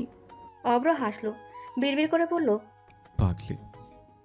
বর্ষা চায়ে চুমুক দিয়ে হঠাৎ বলল, অব্র ভাই জানো, আমার ইচ্ছে পূরণ হয়েছে। অব্র তাকালো, জানতে চেয়ে বলল, কি? বর্ষা একটা দীর্ঘ নিঃশ্বাস ফেলল। চারপাশে তাকিয়ে বলল, সকালের সময় টং দোকানে বসে চা খাওয়া। অব্র হতভম্ব হয়ে যায়, মৃদু স্বরে বলল, এটা কেমন ইচ্ছে? কেন, এটা স্বপ্ন বা ইচ্ছে হতে পারে না? আমরা মেয়েরা আমাদের মনে এই ছোট ছোট ইচ্ছেগুলোকে যত্ন করে রাখি। বাড়ি ফিরে আরেকটি সমস্যার সম্মুখীন হতে হলো। বর্ষার ওপর তার বাবা রাগান্বিত। পাপিয়া বেগম কাঁদছেন। অব্র তার বুদ্ধি দিয়ে বিষয়টি সমাধান করে। নূর ইসলাম গম্ভীর হয়ে বসে আছেন। বর্ষাকে বারণ করে ফের একা একা বের না হওয়ার জন্য। স্নান সেরে কিছুক্ষণের মধ্যে বেরিয়ে এলো বর্ষা। কলেজে যেতে হবে, হাতে বেশি সময় নেই। পুরোপুরি প্রস্তুত হয়ে নেমে আসে। বড়দের সঙ্গে খেতে বসলো। অব্র নেই। বর্ষা জিজ্ঞেস করলো, মা কোথায় অব্র ভাই? সারা জেগেছিল, তাই এখন ঘুমাচ্ছে। বর্ষা আর রিমা একসঙ্গে বেরিয়ে গেল। বর্ষা হাঁটতে হাঁটতে রাস্তায় ছোট ইটের কোণা এবং খালি বোতলগুলোকে লাথি মারে। বর্ষা ওদের লাথি মেরে মজা নিচ্ছে। রিমা ঘড়ির দিকে তাকিয়ে আছে, হম্বিতম্বি করে বলল, তাড়াতাড়ি পা চালা, বেশি সময় নেই। ক্যাম্পাসে বসে বন্ধুদের সাথে গল্প করছে। হঠাৎ অহিতা বলল, কে সেই ছেলে? নতুন মনে হচ্ছে। অহিতার কথা শুনে সবাই ফিরে তাকালো। একটা ছেলে গাড়ি থেকে নামছে। বর্ষা ভ্রুকুটি করলো, সন্দেহের সাথে বলল, কলেজে আগে দেখিনি। পরিচালক স্যারের ছেলে নিভিয়ান। আজ কলেজে আসছে কেন? আগে কখনো আসেনি। সে আজকাল প্রায়ই আসে, তোরা দেখতে পাস না। নিভিয়ান এসে বর্ষার উদ্দেশ্যে বলল। আমি কি বুঝতে পারি? বর্ষা কিছু বলল না। নিভিয়ান বলল, এক্সকিউজ মি। হালকা এসে বললেন মাহিরা। হ্যাঁ বসুন। ঘাসে বসবেন? আমি কাউকে একটা চেয়ার আনতে বলছি। নিভিয়ান বলল, তারপর বলল, চেয়ার লাগবে না, তোমরা ঘাসের উপরে বসে আসো। নিভিয়ান বর্ষার দিকে তাকালো, তারপর ক্ষীণস্বরে বলল, আমি তোমাকে অনেক দিন ধরে খুঁজেছি। আমি যেদিন কলেজে আসি সেদিন তুমি আসো না, তাই এতদিন দেখা হয়নি। বর্ষা তাকালো, জিজ্ঞাসা করলো, আপনি খুঁজছেন কেন? তোমাকে এক ঝলক দেখে হৃদয় তৃষ্ণা মেটাতে। বর্ষা চোখ সরু করে ফেললো। অয়তা অনবরত কাশি দিতে লাগলো। নিভিয়ান মাথা নিচু করে হাসলো। সে মাথা তুলে স্বচ্ছ কণ্ঠে বলল, আমি তোমাকে বিয়ে করতে চাই, কারণ আমি তোমাকে বড্ড ভালোবাসি। বর্ষা হতবিহ্বল দৃষ্টিতে তাকিয়ে। 3টে বাজে। কলেজ থেকে সোজা বাসায় চলে এলো ওরা। মেজাজ খুব খারাপ হয়। হঠাৎ এসে বলল, আমি তোমাকে ভালোবাসি। ভালোবাসা হয়ে গেল। বর্ষা রুমে চলে গেল। বিছানার উপর বাক্স দেখে সেদিকে এগিয়ে যাচ্ছে। বাক্সটা হাতে নিল বর্ষা। একটি সাদা শাড়ি এবং কিছু গহনা এবং চুড়ি, একটা চিরকুট। অব্র ভাই না তিন্নি আপুর হাতে লেখা। তিনি লিখেছেন, আমি জানি না তুই সাদা রঙে কি পেয়েছিস, তবে সাদা শাড়িতে তোকে খুব সুন্দর লাগে। এবার পরীর মতো সাজিয়ে নিচে নেমে আয়। বাড়িতে কেউ নেই। বাড়ির গেটের সামনে একটা গাড়ি তোর জন্য অপেক্ষা করছে। দেরি করবি না, তাড়াতাড়ি তৈরি হতে শুরু কর। আর রিমাকে সঙ্গে আনতে ভুলবি না। স্নান করে ভেজা চুল শুকিয়েছে। শাড়ি পরার পর দুমুঠো কাচের চুড়ি পরে নিল। বর্ষা আর রিমা বাসা থেকে বের হয়ে গেটে এলো। অব্র গাড়ির দরজায় হেলান দিয়ে আছে। পরে নেভি ব্লু টি শার্ট আর কালো জিন্স, গাঢ় অ্যাশ কালারের লেদার জ্যাকেট, নীল ও অ্যাশ কম্বিনেশনে কেস, কপালে লম্বা চুল এসে পড়েছে। অব্রকে অসম্ভব সুন্দর লাগছে। বর্ষা তার দিকে মুগ্ধ চোখে তাকিয়েছে, কিন্তু অনেক চেষ্টা করেও চোখ ফেরাতে পারছে না। অব্র এক হাত দিয়ে তার চুল পেছনে ঠেলে দিল। গাড়ির দরজা খুলে বলল, তাড়াতাড়ি ওঠ, সময় কম। পেছনে বসে আছে রিমা। বর্ষা অব্রর দিকে তাকিয়ে মুচকে এসে বলল, অব্র ভাই, আমরা কোথায় যাচ্ছি? গাজীপুর জেলার কালিয়াকুর মকসবেলে একটি দ্বীপ তৈরি করা হয়েছে, যাকে বলা হয় মনপুরা দ্বীপ। সেখানে যাচ্ছে। সবাই সেখানে আছে? হ্যাঁ। এই বৃষ্টি আবার এই রোদে ঝকমক করছে আকাশ। খাড়া রাস্তা দিয়ে গাড়ি চলছে। খাল ধরে সামনে এগিয়ে এসে দেখা মিলল সারি সারি গ্রাম ও জেলেদের মাছ ধরা দৃশ্য।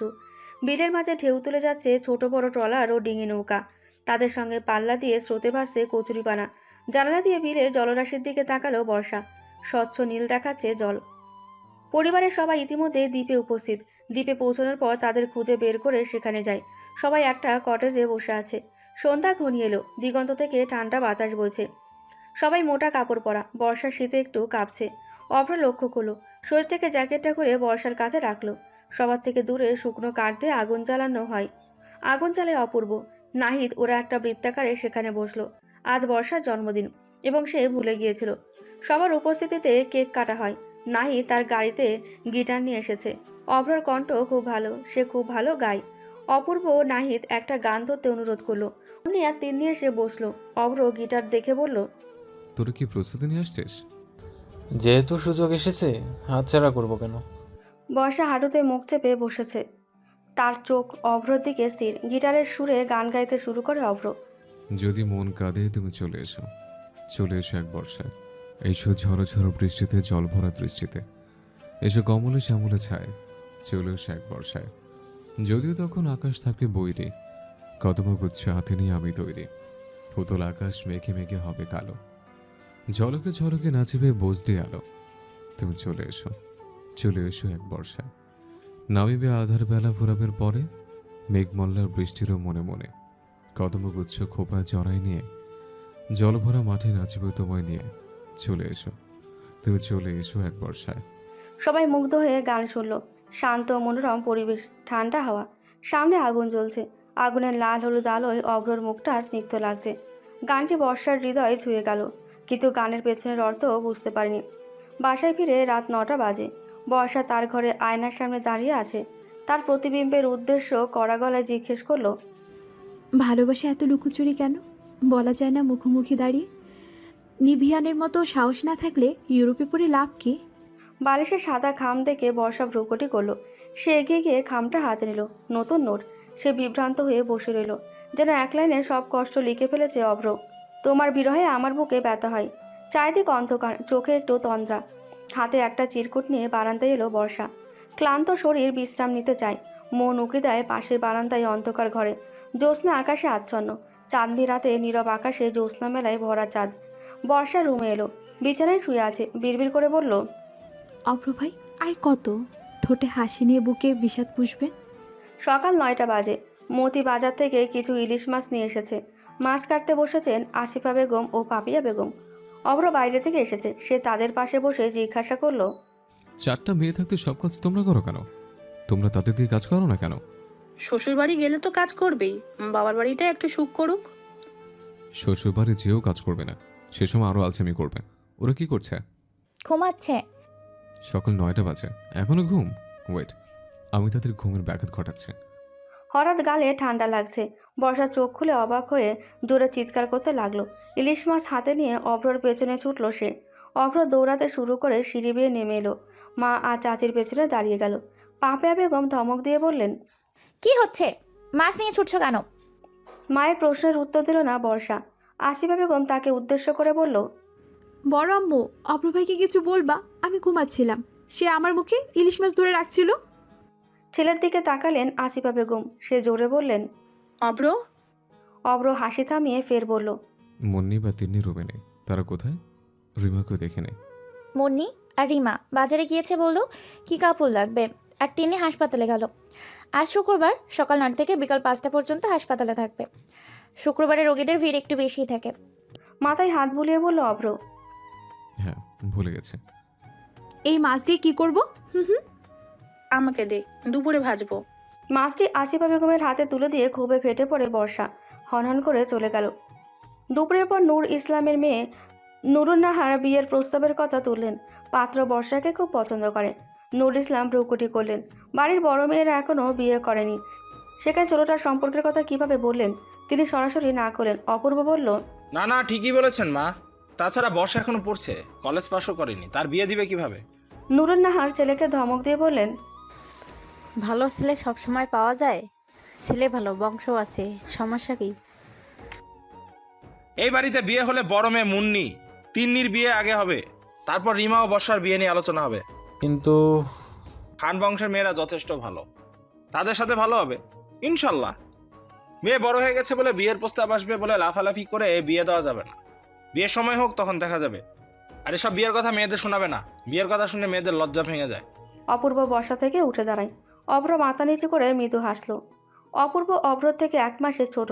ছোট ভাইয়ের কথা অভ্রর ভালো লাগলো। বিকেলে রোদ চারিদিকে ঝলমল করছে। সাদা কামিজ, নীল ওড়না ও সালোয়ার পরে ছাদে আসে বর্ষা। অভ্রকে দেখে পা ধীর করে দিল। সে ঘুরে অভ্রর দিকে তাকালো। অভ্র তাকায়। সে ভ্রুকুচকে কিছু জিজ্ঞেস করলো, যার অর্থ কি? বর্ষা ঠোঁটে মৃদু হাসি নিয়ে ডান দিকে বামে মাথা নাড়ল। বর্ষা ঠোঁটে মৃদু হাসি নিয়ে ডান থেকে বামে মাথা নাড়ল, যার অর্থ কিছুই না। মুখে কিছু না বললেও তার অস্থির মন অভ্রর দিকে ছুটতে থাকে, কিন্তু তার মুখটা খুব শান্ত। বর্ষা প্রায় স্বপ্ন দেখে। চোখের পাতায় চিকিমিকি করছে স্বপ্নের দর্শন। মাতালে এসে একটি ঘরে বসে আছে এবং তার চারপাশে বসে থাকা বেশ কয়েকজন মহিলা তার দিকে তাকিয়ে আছে। কাজের সামনে বসে আছে, বিয়ে পড়েছেন। বরের নাম অভ্র এবং তারপরে স্বপ্ন গভীর হয়। সে নিজেকে অভ্রের বুকে উপস্থাপন করে। বর্ষা অভ্রের মুখোমুখি হতে চায়, জানতে চায় কেন সে এমন স্বপ্ন দেখছে। টানা 2 দিন একই স্বপ্ন দেখার কি কোনো মানে আছে, নাকি অকারণে মাথা ঘামাচ্ছে? বর্ষা সোজা হয়ে দাঁড়িয়ে আছে, ঠোঁট কামড়াতে শুরু করেছে। গম্ভীর অভ্র চোখ পিটপিট করে। তারপর তার দিকে তাকিয়ে কড়া গলায় জিজ্ঞেস করলো, বাড়িতে খেতে দেওয়া হয় না? ঠোঁট কামড়াচ্ছিস কেন? বর্ষা ভ্রুকুটি করলো। সে গম্ভীর সুরে বলল, অভ্র ভাই আপনার কি? অভ্র মাথা নিচু করে নরম গলায় বলল, কিছু না। বলে থামলো। তারপর ক্ষীণ কণ্ঠে বলল, আমি সেই সীমান্তে হারিয়ে যেতে চাই, যে সীমানার শেষ প্রান্তে তোমায় পাবো। বর্ষা স্পষ্ট শুনতে পেল ক্ষীণ কণ্ঠস্বর। কিছু বলবেন? না। অভ্র চলে গেছে। বর্ষা বলল, ইন্ট্রোভার্ট পারসন মানুষ কি এমন হয়? 2 সপ্তাহ পর দেয়াল ঘড়ি টিকটিক করে চলছে, তার কোনো ক্লান্তি নেই। গভীর রাত, ঘড়ির কাঁটা 12টা বাজলো। আর জোরে জোরে টুংটাং শব্দ হলো। বর্ষার খুব ঘুম পাচ্ছে। সে চোখ খুলতে পারছে না। ঘরে আবছা আলোয় ডিম লাইট জ্বলছে। বারান্দায় কিছু পড়ার আওয়াজ হলো। বারান্দার দরজাটা ভেজানো ধাক্কায় খুলে গেল। সে স্থিরভাবে বিছানার কাছে গেল। অভ্র বর্ষার দিকে তাকিয়ে তাকে দেখতে ব্যস্ত। তর্জনী ঠোঁট ছুঁয়ে আদর করলো। সে মাতাল কণ্ঠে বলল, তোমার ঠোঁটের উষ্ণতায় ডুবতে ইচ্ছে করে। অব্র সময়কাল বিলম্ব করলো না। তার এখানে থাকা উচিত নয়। শরীরে শিরশির করে শিহরণ ভাব জাগছে। অব্র উঠে দাঁড়ালো। বর্ষা নিচু গলায় জিজ্ঞেস করলো, আপনি এসেছেন অপ্র ভাই? বর্ষা থেমে গেল, তারপর আবার বলল, আমি জানি আপনি প্রতিদিন আমার ঘরে আসেন। অব্র পা থেমে গেল। বিছানা থেকে উঠে অব্রর সামনে এসে দাঁড়ালো। বর্ষা গভীর মনোযোগে ওই দুই চোখের দিকে তাকালো। ক্ষীণ গলায় বলল, আমাদের বিয়ে হয়েছে অপ্র ভাই, এই সত্যিটা আপনি সবার কাছে লুকিয়ে রেখেছেন কেন? অব্র অবাক হয়ে তাকিয়ে আছে। বর্ষা আবার বলল, আমি আবার সেই গ্রামে গিয়েছিলাম। আমরা যে ঘরে থাকতাম সেখানকার লোকেরা আমাকে চিনতে পেরে জিজ্ঞাসা করলো কেন আমি আমার স্বামীকে নিয়ে আসিনি। আমি কিচ্ছু বুঝলাম না। তারপর গ্রামের মাতব্বর চাচার কাছে নিয়ে যায়। তার ফোনে একটা ভিডিও আছে, সেখানে আমরা বিয়ে করছি। মাতাল অবস্থায় বিয়ে হয় না। তাহলে প্রতিদিন আমার রুমে আসেন কেন? একটু দেখতে। এগিয়ে গেল বর্ষা। সে অব্রর পায়ে পা রেখে দাঁড়ালো। নিচু গলায় জিজ্ঞেস করলো, শুধু দেখতে? মাথা ঘুরিয়ে নিল অব্র। হ্যাঁ। বর্ষা অব্রর গালে হাত রেখে বলল, আপনি নেশা করছেন অব্র ভাই? একটু, বন্ধুর খাচ্ছিল। বর্ষা অব্রকে জড়িয়ে ধরলো।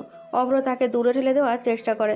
বর্ষা দুর্বল গলায় বলল, কেন বলতে পারেন না ভালোবাসি? অব্র ওর কোমর জড়িয়ে ধরলো। কাঁধে থুতনি রেখে বলল, ভালোবাসা যা ছুঁয়ে দিলেই ম্লান হয়ে যায়। বজ্রপাতের শব্দ কানে এলো এবং মুষলধারে বৃষ্টি শুরু হলো। বর্ষার সাথে সাথে অব্রর বুকে মুখ লুকালো। অব্র তার মাথায় হাত রাখে এবং তার মুখ উপরে তুলে ধীরে ধীরে তার ঠোঁট স্পর্শ করে। অব্র তার নরম ঠোঁটে গভীরভাবে চুমু খেলো। অব্র তার কানের কাছে ঠোঁট তুলে প্রফুল্ল হাসি দিয়ে ফিসফিস করে বলল, প্রণয় চলবে হানি?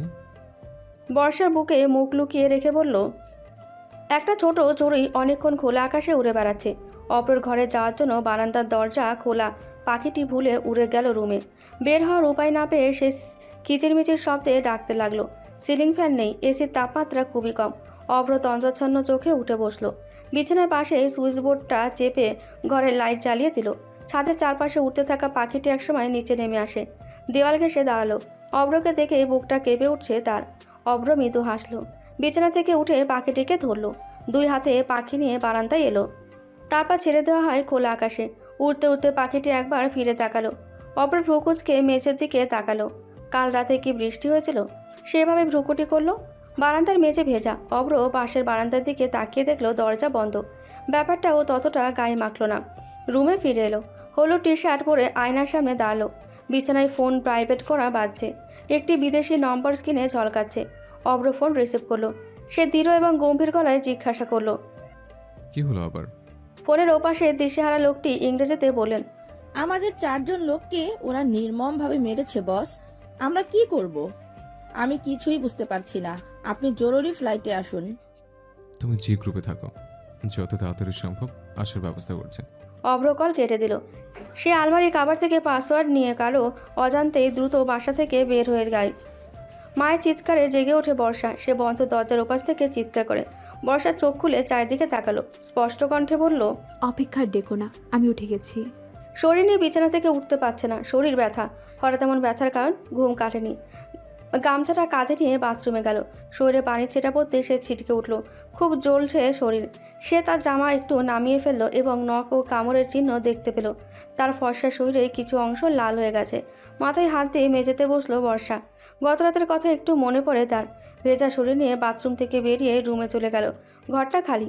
অব্র রাত্রে তার রুমে ছিল। তাহলে এখন কোথায়? বারান্দার দরজার দিকে এগিয়ে গেল। ভেজা দরজা। অব্র কখন রাতে গেল সে খেয়াল করেনি। বর্ষা বাথরুমে ফিরে গেল। তারপর দাঁত কিরমির করে এবং জ্বলন্ত সংবেদন সহ্য করে গোসল করলো। বর্ষা আয়নার সামনে দাঁড়িয়ে ঠোঁটের দিকে তাকালো। নিচের ঠোঁট ফুলে গেছে এবং সামান্য কাটা। দীর্ঘ নিঃশ্বাস ফেলে চুপচাপ বসে রইল। বিছানার এক কোণে অব্র শার্ট পরে আছে। ওটা তুলে নিয়ে আলমারিতে রাখলো। ঘন ঘন নিঃশ্বাস নিয়ে মনকে শান্ত করে ঘর থেকে বেরিয়ে গেল। সকালবেলা সবাই তাদের কাছে ব্যস্ত। বর্ষাকে কেউ খেয়াল করেনি। সে একটা গভীর শ্বাস নিল। দিন শেষ হয়ে রাত আসে। অব্রর খোঁজ পাওয়া গেল না। 2 মাস হয় দেশে এসেছে। আগে এমনটা করেনি। বাড়ির সবাই তাকে নিয়ে চিন্তিত। ফোন বন্ধ। এলাকার ছেলেপুলের মাধ্যমে অনুসন্ধান করা হয়। তারা কেউই খোঁজ দিতে পারেনি। রাত তখন 10টা। 2 ছেলেকে নিয়ে থানায় যান নূর ইসলাম। নাহিদ তার বাবাকে নিয়ে আশেপাশে খুঁজতে গেল। বাড়ির মহিলাদের সঙ্গে বসে আছে আসিফা বেগম। ইতিমধ্যেই অনেক চোখের জল ফেলেছেন তিনি। তিন্নি সবে হাসপাতাল থেকে ফিরছে। রাস্তার ধারে ল্যাম্পপোস্টের নিচে কেউ বসে আছে। তিনি ভ্রুকুটি করে গাড়ি থেকে নেমে এগিয়ে গেল। বর্ষা হাঁটু গেড়ে বসে আছে। একের পর এক গাড়ি চলছে। তিন্নি হাঁটু গেড়ে বসলো। তার হাত আলতো করে ছুঁয়ে দিল ওর মাথায়। বর্ষা হতবাক। সে মুখ তুলে বলল, অভ্র ভাই। ভ্রু কুচকে গেল তিন্নি। জিজ্ঞাসা করলো, অব্র কি হয়েছে? বুকে চেপে রাখা কান্না বেরিয়ে এলো। তিন্নিকে জড়িয়ে ধরে কাঁদছে। আপু, অভ্র ভাইকে পাওয়া যাচ্ছে না। নিচু গলায় বলল তিন্নি। অব্র তো বাচ্চা না, ফিরে আসবে। চল বাসায় যাই, সামনেই বাড়ি। হাঁটবি নাকি গাড়িতে উঠবি? দাদা, বড় চাচু আর বাবা থানায় গেছে। অপূর্ব ভাই আর নাহিদ ভাই সব জায়গায় খুঁজছেন। অভ্র ভাই কোথাও নেই। ব্যাপারটা গুরুতর, কিন্তু এখানে বসে কিছুই বোঝা যাচ্ছে না। বর্ষাকে জড়িয়ে ধরে তিন্নি বাড়ির থেকে হাঁটা শুরু করলো। পুরীর পরিদর্শকে শরাফত খানের বন্ধু, সে অভ্রকে খুঁজতে লাগলো। ড্রয়িং রুমে সবাই মাথায় হাত দিয়ে বসে আছে। অপূর্ব স্থির পায়ে সিঁড়িতে নামলো। নানার পায়ের কাছে বসে নিচু গলায় বলল, অভ্র এশিয়া ফিরে গেছে। সবার দৃষ্টি এখন তার দিকে। অপূর্ব একটা দীর্ঘ নিঃশ্বাস ফেলে বলল, আমি অভ্রের রুম থেকে এসেছি। তার পাসপোর্ট আলমারিতে নেই। কাউকে কিছু না বলে ও চলে গেছে। না না, অভ্র ভাই এভাবে যেতে পারেন না। সে গুম হয়েছে, কেউ তাকে তুলে নিয়ে গেছে। কিছুক্ষণ পর হয়তো ফোন করে মুক্তিপণ দাবি করবে। বর্ষাকে স্বাভাবিক মনে হয়নি। অপূর্ব বর্ষা থেকে উঠে গেল। বর্ষা জ্ঞান হারিয়ে পত্তনি দিয়ে অপূর্বতাকে ধরে উচ্চকণ্ঠে বলল, তিন্নি ধর। দুদিন কেটে গেল, অভ্রকে খুঁজে পাওয়া যায়নি। অপূর্ব ধারণা সঠিক। বিমানবন্দরে গিয়ে খবর নিয়ে আসেন বড় চাচু। দুদিন আগে বাংলার মাটি ছেড়ে বিদেশে পাড়ি জমিয়েছে অভ্র ভাই। বন্ধ ঘরে লাইট নিভিয়ে রাখে বর্ষা। চোখ ফুলে গেছে, চোখের নিচে কালো দাগও হয়েছে। সময় মতো খাবার না খাওয়ায় শরীরে শক্তি নেই। একা চলতে পারে না, পা টলমল করে। হঠাৎ দুই হাতে মুখ চেপে কেঁদে উঠল। বর্ষা বারান্দায় দেওয়ালে চেপে ধরে দাঁড়ায়। মেঘলা আকাশের দিকে চোখ রাখলো সে। কবিতার মতো করে ক্ষীণ কণ্ঠে বলল, তুমি চলে গেলে হঠাৎ কাছ থেকে দূরে, বহু দূরে। স্বপ্ন ভেঙেছ, বুকে বয়ে যাও চোখের নদী। বুকে রক্তপাত হলে কি ক্ষতি হয়? অস্পর্শে ভালোবাসা হারিয়ে যায়। কারো অস্তিত্বের আকর্ষণে পৌঁছানোর টানে মরিচিকা সে। বজ্রের বৃষ্টিতে ভেজে অঙ্গ, আজ হেরে যাব। এশিয়ার একটি হাসপাতালে শুয়ে শেষ নিঃশ্বাস ত্যাগ করে তাইফান। অভ্র মেরুদণ্ড টান টান করে তার পাশে দাঁড়িয়ে আছে। অভ্র তার চোয়াল শক্ত করলো। নিশানের উদ্দেশ্যে বলল, আমার যত লোকদের তারা মেরেছে আমি তার দ্বিগুণ মেরে ফেলবো। বস, আপনি যান, আমরা তাইফানের শেষ কৃত্য সম্পন্ন করব। অভ্র নিশানের কাঁধে হাত রাখলো। একটু ঝাঁকুনি দিয়ে বলল, ওদের লোকের প্রতিটি গতিবিধির ওপর নজর রাখো। এটি সুযোগ হাতছাড়া করা যাবে না। নিশান একজন দক্ষ সেনাপতির মতো কাঁধ নাড়ালো। হ্যাঁ বস। 9 তলার অ্যাপার্টমেন্টের বারান্দায় দাঁড়িয়ে আছে অভ্র। তার চোখ ঝাপসা হয়ে আসছে। বাড়ির লোকজনের কথা মনে পড়তে হঠাৎ ড্রিঙ্কস করার কথা ভাবে সে। 2 প্যাক খেতে সেই রাতের দৃশ্যগুলো অভ্র চোখে ভেসে উঠল। চোখ দুটো আগুনের মতো লাল। সে অপরাধ করেছে। দূর দেশে অষ্টাদশী কন্যার মন ও বিশ্বাস ভেঙে দিয়েছে। এই মুখ তাকে আবার দেখাবে কি করে? 3 মাস কেটে গেছে। শীত চলছে, হালকা শীত। গ্রামে অনেক গাছপালা রয়েছে আর ঘনবসতিপূর্ণ নয়, তাই শহরের তুলনায় বাতাসের ঠান্ডা আবেগ বেশি। শীতের রাতে তিন্নিকে বাসায় নিতে হাসপাতালে আসে বর্ষা। এখানে হঠাৎ অসুস্থ হয়ে পড়লে তিন্নি তার চেক আপ করে। ঘণ্টাখানেক পর জ্ঞান ফেরে বর্ষার। বর্ষা হাসপাতালের বিছানায় বসে আছে, চোখ জোড়া জলে টলমল করছে। যখন তখন চোখের জল গড়িয়ে পড়বে। বিষণ্ণ গলায় জিজ্ঞেস করলো তিন্নি, কি করছিস বর্ষা? এত ভালোবাসা দেওয়ার ফল এই? বলে থামলো তিন্নি। সে সাথে সাথে উচ্চস্বরে জিজ্ঞেস করলো, এই সন্তানের বাবাকে? বর্ষা কেঁদে উঠল। কাঁপা কাঁপা গলায় বলল, অভ্র ভাই। বর্ষা, বাচ্চা কি করবি?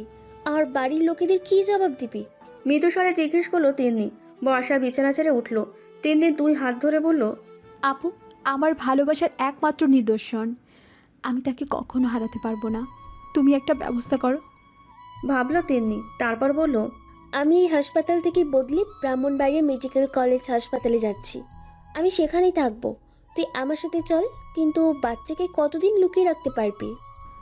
অভ্র ভাই না আসা পর্যন্ত। তিন্নি জোরে নিঃশ্বাস ফেল। ঠিক আছে, আমি বাড়িতে সব সামলাচ্ছি। বর্ষা অনুকূলে থাকায় সবাই যেতে দিতে ইচ্ছুক নয়। বর্ষা ভাবছে তার প্রয়োজনীয় জিনিস কী নিয়ে যাবে। দিন বেশি নেই, আর মাত্র 7 দিন। 4 বছর পর। গুটি গুটি পায়ে হাঁটতে হাঁটতে হঠাৎ পড়ে যায় অর্ণব। সে হাঁটু বেঁকিয়ে উঠে বসলো। ময়লা তার পায়ে স্পর্শ করেনি। সে আবার 2 পায়ে হাঁটা শুরু করলো।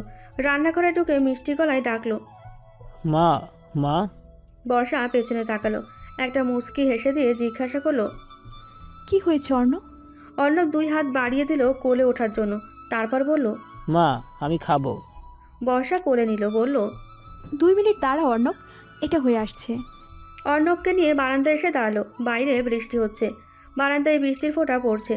বাড়ির সামনে একটা গাড়ি দেখা গেল। তিন্নি ছাতা নিয়ে গাড়ি থেকে নামলো। বেল বাজানোর আগেই বর্ষা দরজা খুলে দিল, যদিও সে কিছুটা ভিজেছিল। তিন্নি অর্ণবকে কোলে তুলে নিল, তারপর বলল, গাজীপুরে যেতে হবে। দাদার অবস্থা খুব খারাপ, জেনারেল হাসপাতালে ভর্তি করা হয়েছে। দাদা তোকে আর আমাকে দেখতে চাই। অপূর্ব কল দিয়েছিল। তুই কি যাবি? যদি যেতে চাস রেডি হয়ে আয়। তিন্নি কথা শেষ করলো। বর্ষা বলল, কি হয়েছে দাদার? আর আমরা দুজন যদি গাজীপুর যাই তাহলে অর্ণব কার সঙ্গে থাকবে? এখানে কারো কাছে রেখে যাবি? অর্ণব এখনও অনেক ছোট, তাকে ব্রাহ্মণ বাড়িয়ে রেখে গাজীপুরে থাকবো কি করে? গাজীপুর চল, আমার এক বন্ধুর বাড়িতে রাখবো। তার 2টি সন্তানও রয়েছে। তাছাড়া বাড়িতে এখন অর্ণবের কথা বলতে হবে। অভ্র ফিরে আসবে বলে মনে হয় না। কেন অভ্রর জন্য ওর পুরো শৈশব নষ্ট করছিস? অর্ণবের অধিকার আছে তার সকল দাদা দাদি এবং খালা এবং চাচাদের দ্বারা ভালোবাসা পাওয়ার। তাছাড়া আমার বিয়ের কথাও বলা বলি হচ্ছে। ওখানকার পরিস্থিতি আগে দেখব, বলার মতো পরিস্থিতি থাকলে বলবো। তিন্নি বর্ষার মাথায় হাত বুলিয়ে বলল, এখন রেডি হ। আমি তাদের কাছে যাব। তিন্নির বন্ধু দেশে নেই, স্বামী সন্তান নিয়ে চলে গেছে বাইরের এক দেশে। অনেকদিন যোগাযোগ না থাকায় তিন্নি তা জানতো না। বর্ষা তিন্নির উদ্দেশ্যে বলল, আপু তুমি হাসপাতালে যাও, আমি অর্ণবকে ওহিতার বাড়িতে রেখে সোজা হসপিটালে চলে আসব। তুই আসতে পারবি তো? আমি কি তোর সাথে আসবো? আমি পারবো আপু, তুমি যাও। নূর ইসলাম মোটামুটি সুস্থ। তার গলায় একটি ছোট অপারেশন করা হয়েছে। অপূর্ব ছোট্ট অপারেশনকে বাড়িয়ে বলেছে, কারণ বাড়ির সবাই চেয়েছিল বর্ষা বাড়িতে আসুক। সেই যে মেয়েটি গেল আর গাজীপুরে আসেনি। কখনো কখনো ভিডিও কলে কথা বলতো, কিন্তু সেটি 1 মিনিটের বেশি হতো না। অপূর্বর উপর রেগে গেল তিন্নি।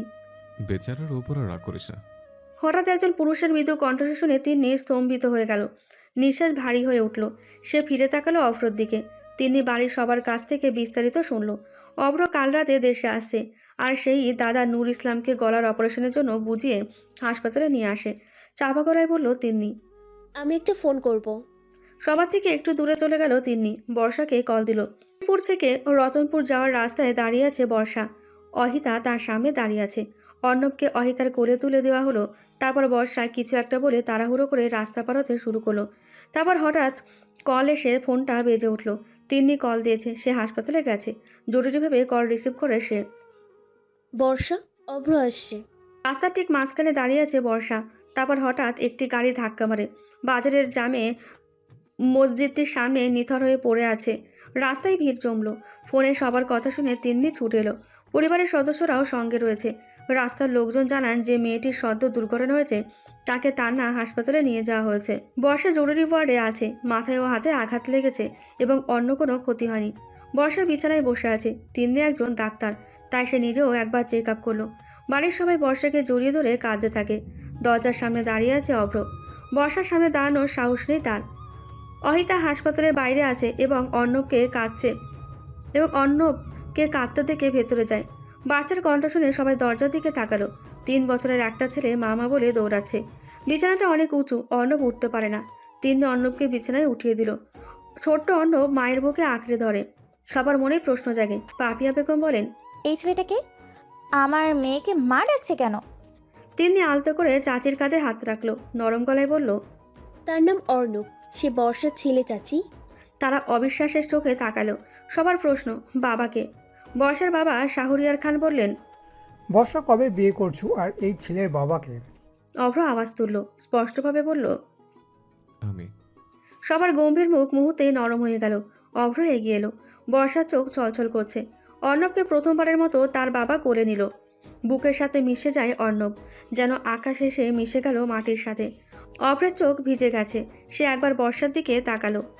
অভ্র খাটের একপাশে ছোট্ট একটু জায়গায় বসলো।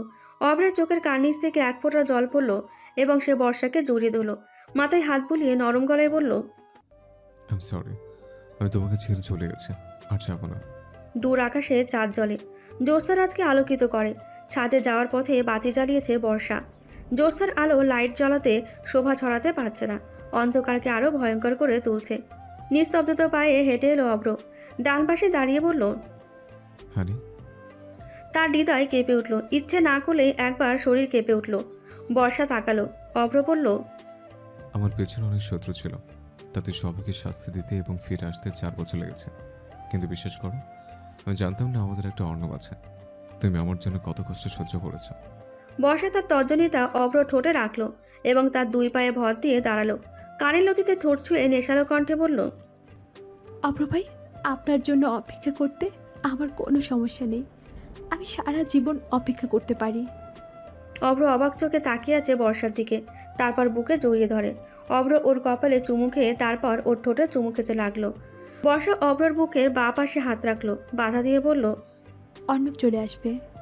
অভ্র ওকে জড়িয়ে ধরে আদরের সুরে বলল, কেউ আসবে না, আমি দরজায় ছিটকেনে দিয়ে আসছি। বর্ষার সাথে সাথে কয়েকটা কিল ঘুষি মারল অভ্রর শক্ত বুকে। নরম গলায় বলল, বর্বর। অভ্র জোরে হেসে বর্ষাকে শক্ত করে জড়িয়ে ধরল।